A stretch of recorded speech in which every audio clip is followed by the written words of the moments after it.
मेरा नाम अंजलि है। ये कहानी मेरी बेटी सोनम और उसकी जिंदगी पर है। मैं इंदौर के एक छोटे से कस्बे की रहने वाली हूँ। अभी कुछ साल पहले ही मेरी शादी एक बहुत अमीर घराने में हुई थी। जिंदगी बहुत ही खूबसूरत थी, मगर शायद भगवान को मेरी खुशी मंजूर ना थी और मेरी शादी के 3 साल बाद ही मेरे पति का एक बीमारी के चलते निधन हो गया। मेरे पति सरकारी दफ्तर में बाबू थे। हमारी 1 साल की बेटी भी थी, मगर उनकी मौत के बाद मैं बहुत ही अकेले पड़ गई थी। मेरे पति भी मेरा साथ छोड़कर चले गए थे। वह दिन मेरे लिए किसी कयामत से कम न था।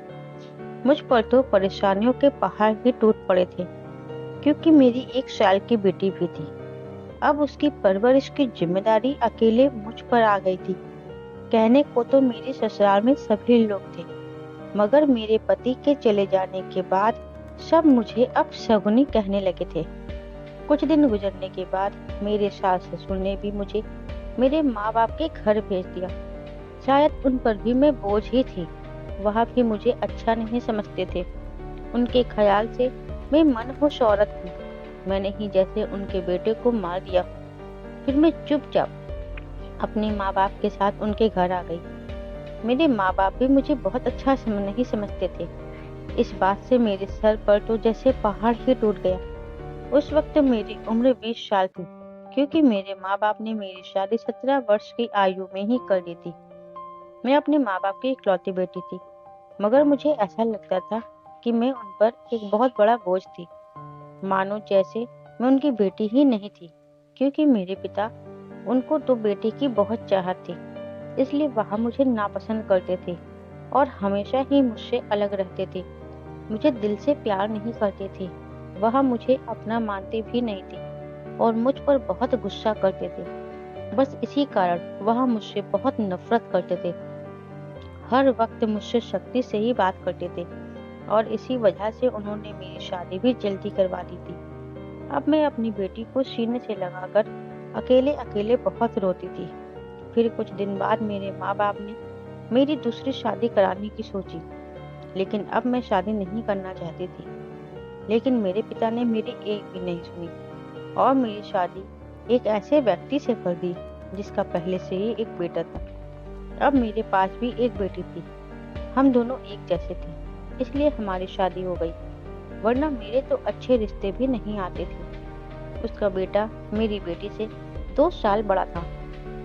उसके बेटे का नाम करण था और मेरी बेटी का नाम सोनम था। हम लोग साथ ही रहने लगे और वक्त इसी तरह गुजरने लगा। देखते ही देखते सोनम अब 15 साल की हो गई और करण अब 17 साल का। इसी तरह हमारी जिंदगी बहुत अच्छी चल रही थी, मगर अचानक एक दिन फिर मेरे सर पर परेशानियों का पहाड़ टूट गया। जब करण के पिता का देहांत हो गया, वह भी इस दुनिया से चले गए। मतलब मेरे दूसरे पति का भी अब देहांत हो चुका था। लेकिन उनके जाने के बाद मानो जैसे घर की रौनक ही उड़ गई हो। घर चलाना बड़ा मुश्किल हो रहा था। हमारा अपना मकान था, इसलिए किराए की चिंता नहीं होती थी और मेरे घर में ही एक किराने की दुकान भी थी। एक दिन हम सब सो रहे थे, फिर अचानक ही बहुत जोर से आवाज आई। मेरा तो दिल बैठ गया। मैं बहुत घबरा गई थी और डर भी गई थी। मैंने देखा यह आवाज तो करण के कमरे से आ रही है। मैं उसके कमरे की तरफ दौड़ी। मैंने वहां जाकर देखा तो देखते ही हैरान रह गई, क्योंकि उसके कमरे का पंखा टूट गया था। यह देख मैं घबरा गई। मुझे डर था कि कहीं करण को चोट तो नहीं आ गई। मगर जब मैं करीब गई और मैंने जाकर देखा तो करण वहां नहीं था। वह बाथरूम जाने के लिए उठा होगा। उसकी जान बच गई। मैंने ईश्वर से धन्यवाद किया। यह तो अच्छा हुआ कि करण को कोई चोट नहीं पहुंची, वरना मैं उसके स्वर्गवासी पिता को क्या मुंह दिखाती। हमारे पास इतने पैसे नहीं थे कि हम उसके कमरे में एक नया पंखा लगवा सकते। उसके बाद मैंने अपना बिस्तर रसोई में ही डाल दिया, क्योंकि मेरे पति ने रसोई में एक पंखा पहले से ही लगवा रखा था और कमरे में दोनों बच्चों को सोने के लिए कहा, क्योंकि बाहर तो बहुत गर्मी थी और बाहर तो कोई भी सो नहीं सकता था और कमरे में एक बेड और एक चारपाई ही थी। 2 लोग भी बड़ी मुश्किल से सो पाते थे। अब वह दोनों एक ही कमरे में थी। मजबूरी थी, क्या कर सकते हैं। एक कमरे में तो दुकान थी और मेरे पति ने घर में 3 ही कमरे तो बनवाए थे। यूँ तो हम 3 लोगों के हिसाब से कमरे थे, लेकिन एक कमरा दुकान के लिए भी ज़रूरी था। अब मजबूरी थी, क्या कर सकते थे? गुज़ारा तो करना ही था। तभी एक दिन मेरा बेटा बेटी के कमरे में सोया, तो सुबह-सुबह कुछ ऐसा हुआ कि मैं चकित रह गई, क्योंकि करण तो सवेरे उठकर नाश्ता करने भी लग गया, जबकि सोनम अभी तक सो रही थी। वह इतनी देर तक नहीं सोती थी, लेकिन आज वह इतनी देर तक क्यों सो रही थी? उसकी आदत थी कि वह सुबह जल्दी उठ जाया करती थी। मैंने उसको आवाज़ भी दी, तो वह उठ नहीं रही थी। थोड़ी देर के बाद मैंने उसके कमरे में जाकर देखा, तो पता चला कि यह तो बेहोश हो चुकी थी। मैं बुरी तरह से घबरा गई थी कि उसको क्या हो गया। मैंने फौरन ही करण को बोला कि पास के ही डॉक्टर को बुला लो। डॉक्टर आया। डॉक्टर ने कहा, ये बेहोश हो गई है, लड़की काफ़ी कमज़ोर है, बस आराम करवाना, फल, अच्छा खाना वगैरह खिलाइए, ठीक हो जाएगी। जब सोनम को होश आया, तो मैं उसके पास गई और मैंने उससे पूछा कि तुम्हें क्या हो गया था? वह कहने लगी कि बस ऐसे ही बैठे-बैठे मुझे चक्कर आने लगे थे और मैं बेहोश हो गई थी। मैंने अपनी बेटी को कहा कि तुम आराम करो, मैं तुम्हारे लिए नाश्ता बनाकर लाती हूँ। जब मैं नाश्ता लेकर आई और मैंने आकर देखा, वह अपने कमरे में नहीं थी और उसके कमरे में बेड पर चादर भी नहीं थी। मैंने बाहर जाकर उसको देखा, तो वह उस चादर को बैठकर धो रही थी। मैंने उससे पूछा, तुम यहाँ चादर क्यों धो रही हो? तुम्हारी तबीयत ठीक नहीं है। डॉक्टर ने तुम्हें आराम करने के लिए कहा है। मैं उस पर चिल्लाई और कहा, यहाँ से उठ जाओ, अपने कमरे में जाओ और नाश्ता करो। कुछ खाओ पियोगी तो ठीक हो जाओगी। उसने कहा, नहीं, मुझे यहाँ काम ज़्यादा ज़रूरी है। बिस्तर पर बिछाने के लिए हमारे घर में एक ही तो चादर है। मैंने कहा कि यूँ अचानक से तुम्हारे सर पर चादर धोने का भूत क्यों सवार हो गया है? इतनी तो चादर गंदी भी नहीं थी जो तुम उसको धोने बैठ गई। छोड़ो, इसे मैं खुद चादर को धो दूंगी। मगर वह तो मेरी बात नहीं मानी और चादर को छत पर सुखाने के लिए चली गई। उसके बाद ही उसने नाश्ता किया। फिर थोड़ी देर के लिए वह सो गई और करण भी काम पर जा चुका था। उसको मैंने सिर्फ मैट्रिक तक ही पढ़ाई करवाई थी और वह एक कपड़े की दुकान पर काम करता था। वह बहुत ही मेहनती था। घर वाली दुकान तो मैं खुद ही चला लिया करती थी। वैसे भी उस दुकान में ज्यादातर बच्चे ही आते थे। दिन इसी तरह गुजर रहे थे। उस दिन जब करण काम से आया, तो कहने लगा, आज मैं खाना खा कर आया। वह देर से आया था और सोनम भी पहले से ही कमरे में सो चुकी थी। वह भी जाकर कमरे में सो गया। मैंने भी रसोई में अपनी चारपाई डाल रखी थी। जगह बदलने की वजह से मुझे नींद नहीं आ रही थी। मैं अपने पति को याद कर रही थी। मेरा दूसरा पति बहुत अच्छा था, मेरा बहुत प्यार रखता था और मेरी बेटी को भी हमेशा अपनी ही बेटी समझता था। और मैंने भी करण कभी सौतेला नहीं समझा था। उसने भी मुझसे अपने हिस्से का प्यार ले लिया था। वह मुझे सगी माँ से भी ज्यादा प्यार करता था और मेरा कहना भी मानता था। वह उस घर में अकेला ही मर्द था। वह हमारा इकलौता ही सहारा था, वरना हम दो औरतें कहा जाता। वो काम भी अच्छे तरीके से कर रहा था। मैंने उससे कहा भी था वह आगे अपनी पढ़ाई प्राइवेट कर ले, क्योंकि अगर उसके पास कोई अच्छी डिग्री होगी तो नौकरी भी अच्छी मिल जाएगी। वह मेरी बात मान लेता था। सुबह सुबह फिर से कुछ ऐसा हुआ कि मैं हैरान रह गई। सोनम फिर से बेहोश हो चुकी थी और इस बार तो उसकी शक्ल देखकर ऐसा लग रहा था जैसे उसके जिस्म से सारा खून ही खींच लिया गया हो। बिल्कुल पीली पड़ गई थी। फिर मैंने डॉक्टर को बुलाया। डॉक्टर ने वही बात कही। मैंने आराम करने को कहा था। इसको खाने में क्या क्या दिया था आपने? मैंने उनको सारी बात बताई। मैंने कहा, वही दाल सब्जी खिलाई थी और फल खिलाए थे।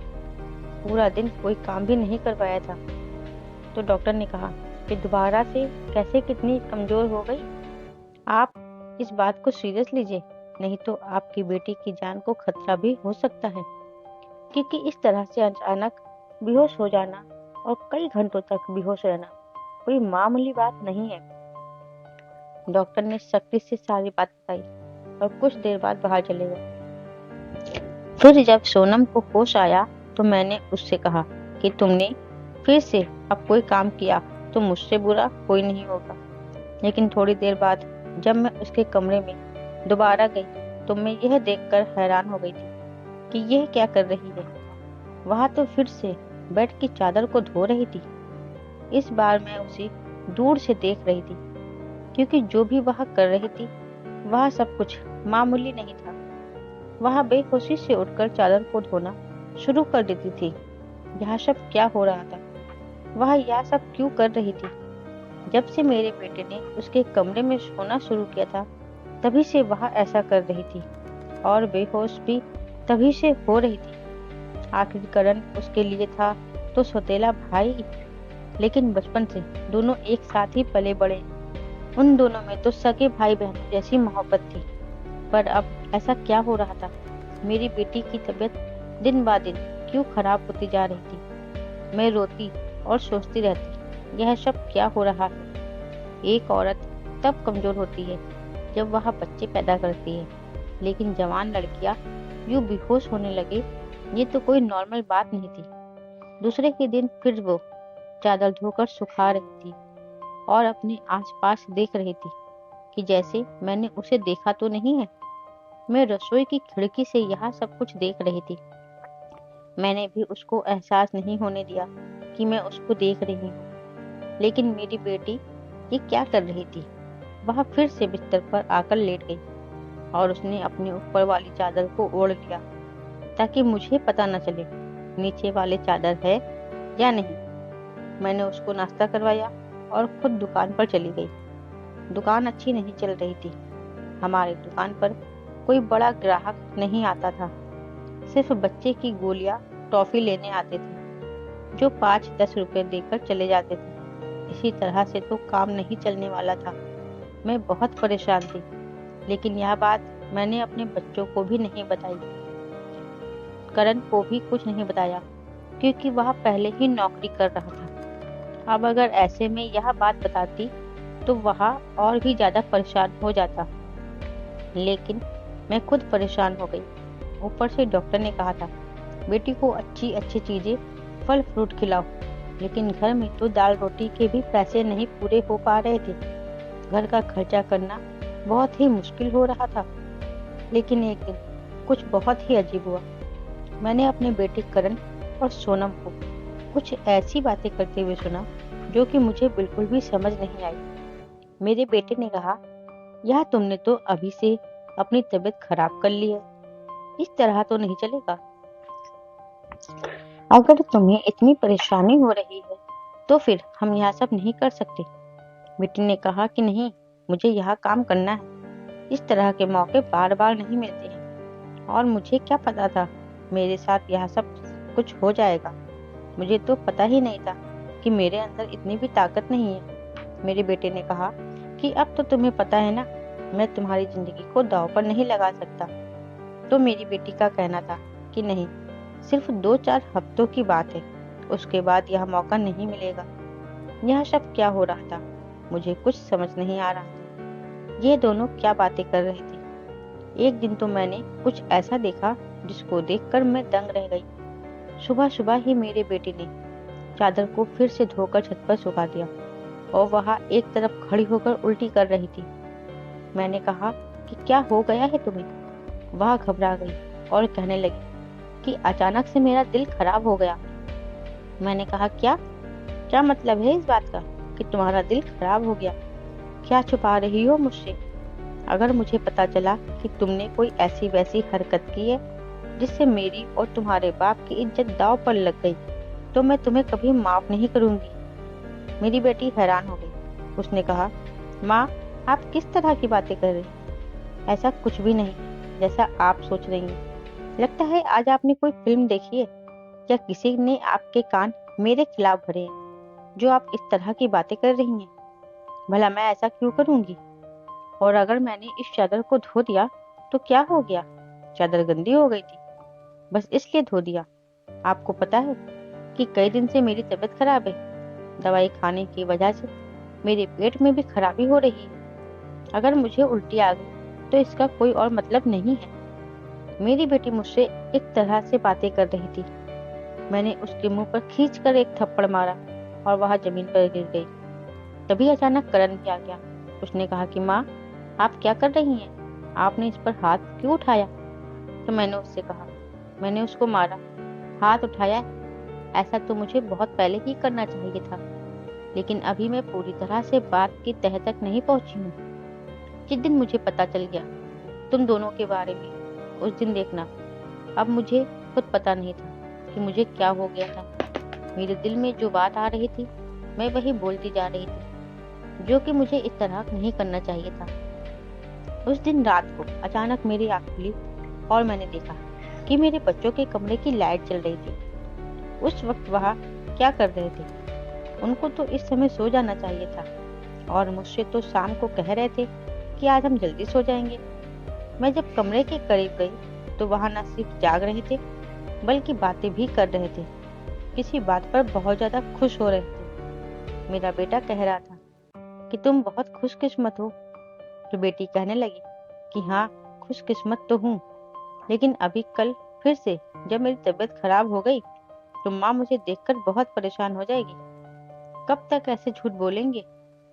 बेटा बोला, बस कुछ दिन और कर लेते हैं, फिर सब ठीक हो जाएगा। मैं उनकी बातें सुनकर हैरान रह गई। आज मुझसे रहा नहीं गया। मैंने कमरे के दरवाजे को खोलने की कोशिश की तो मैं हैरान रह गई। उन्होंने दरवाजे को अंदर से बंद क्यों किया था? क्या वजह थी दरवाजा बंद करने की? उनको दरवाजा खोलकर सोना चाहिए था। मैंने दरवाजे पर दस्तक देना शुरू किया, लेकिन इस तरह से दस्तक देने के बावजूद भी उन लोगों ने दरवाजा खोलने में आधा घंटा लगा दिया। और उसके बाद जब मैंने कमरे में देखा तो उनके अलावा कमरे में कोई भी नहीं था, और वह दोनों ऐसी शक्ल बनाकर बैठे थे जैसे नींद से जागे हैं। मैंने कहा, इतनी देर में दरवाजा क्यों खोला है? कहने लगे, हम तो सो रहे थे। मैंने कहा कि झूठ नहीं बोला करो, तुम लोग जाग रहे थे और बातें कर रहे थे। उन्होंने कहा कि हम क्यों इस समय जागेंगे और बातें क्या करेंगे? हमारा कौन सा कल पेपर है जो हम तैयारी करेंगे और जागेंगे?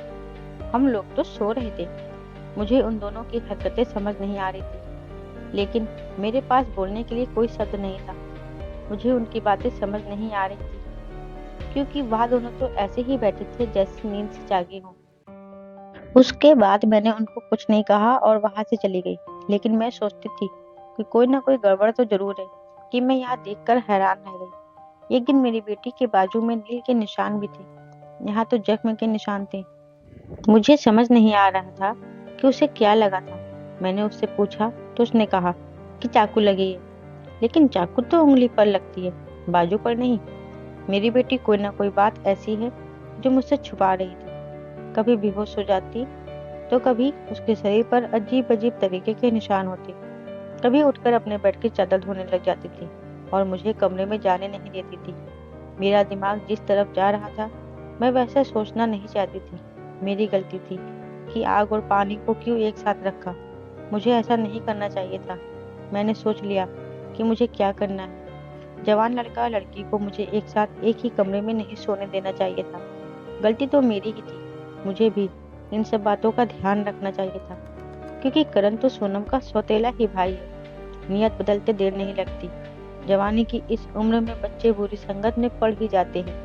सगा भाई तो सगा होता नहीं, सौतेला भाई सौतेला ही रहता है। भाई बहन को एक साथ एक ही कमरे में सुला रही थी। यह मेरी गलती थी। जब हम ही बच्चों का ध्यान नहीं देंगे तो परेशानियां तो पैदा होंगी ही। अच्छी बुरी बातों का ध्यान तो हमें ही रखना होता है। बच्चे तो नादान होते हैं और नादानी में ही बहुत सारी गलतियां कर बैठते हैं। ऐसे ऐसे विचार मेरे दिमाग में आ रहे थे। अगर यह सारे विचार सही हो गए तो फिर मैं सारा का सारा कसूर मेरा ही होगा। मैंने अपने बेटे और बेटी पर नजर रखी थी, लेकिन मेरा बेटा बेटी को कोई चीज लाकर दे रहा था। मैं छुप कर उनकी बातें सुनने लगी। उसने कहा कि यह दवाई है तुम्हारे इस परेशानी के लिए, यह दवाई ले लो, सब कुछ ठीक हो जाएगा। उसने मेरी बेटी को छुपाकर वह गोली दी। मैं परेशान हो गई कि यह किस चीज की गोलियां उसको दे रहा है। आखिर ऐसी क्या बात है जो यह परेशानी दोनों हल करना चाहते हैं और उसके बारे में मुझे नहीं पता। मेरी बेटी ने भी वह दवाइयां पकड़ ली और उनको अपने दुपट्टे में के पल्लू में छुपा लिया। बेटे ने कहा कि रात को सोने से पहले खा लेना, तो फिर अगले दिन तुम बेहोश बिल्कुल भी नहीं होगी। और 2-3 दिन तक तो मेरी बेटी वाकई बेहोश नहीं हुई थी, लेकिन उसके बाद शायद उसकी दवाई खत्म हो गई और एक दिन बाद फिर से वह बेहोश हो गई थी।